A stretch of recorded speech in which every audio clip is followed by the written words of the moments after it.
Ozoda Nursaidova ilk yoshlik, sof tuyg'u, samimiy ijro, betakror qo'shiq. Assalomu alaykum hurmatli tomoshabin. Kanalimizdan uzoqlashmang. Obuna bo'lib ketishni unutmang. Eng tezkor, eng ishonchli, eng so'nggi ma'lumotlarni faqat bizning kanaldan topasiz.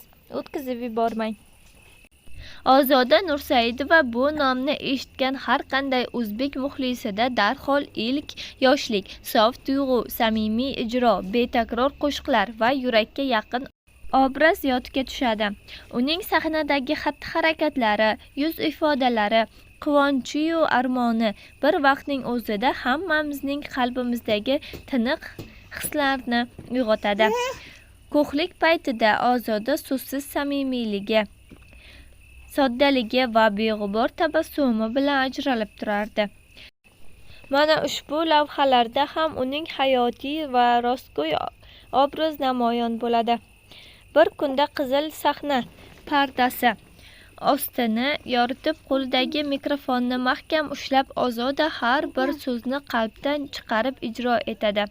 Yuzidagi kulgu ba'zan armondek, ba'zan ishonch bilan to'lgan ifoda har bir muxlisga ta'sir qilmay qolmaydi.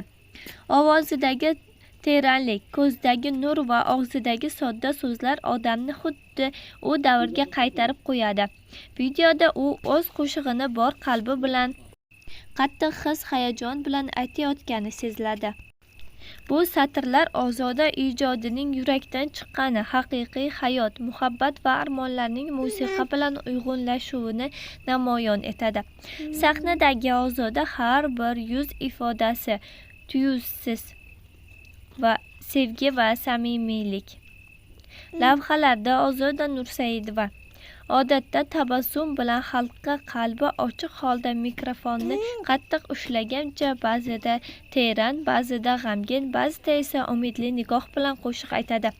Ayrim lahzalarda yig'layotgan ko'z yoshi, ba'zida shodlik, ba'zida esa chuqur mulohaza bilan lavhada aks etgan. Harakatlaridagi ishtiyoq va ixlos uning ijobiy ruhini, muxlislarga bo'lgan ixlosini va xalqona qiyofasini yaqqol ko'rsatadi. Hozirgi yoki avvalgi Ozoda. Bugungi Ozoda Nursaidova ham avvalgidek xalq muhabbatiga loyiq. Faqat bugun u sahnada yanada barkamol hayot tajribasi va samimiyat ayamasdan namoyon etadi. Bu savol har bir muxlisning dildagi tuyg'usidir. Ba'zi muxlislar undagi yoshlik, samimiyati va beg'uborligini, boshqalar esa bugungi tajribali hayotga shirin ta'm va zarar saboq kirita olgan Ozodani qadrlaydi. Bir narsa aniq, Ozoda Nursaidova har qanday ko'rinishda ham yuraklarga yaqin bo'lib qolaveradi. Uning yuz ifodalari bu xalq kayfiyati, hayajoni, umidi va quvonchi. Qo'shig'idagi teranlik va yuzidagi samimiyat muxlislarni befarq qoldirmaydi. Ular albatta qandaydir his tuyg'u uyg'otadi. Ozoda Nursaidova bu xalq ovozi, bu sevgi, bu armon va bu hayot.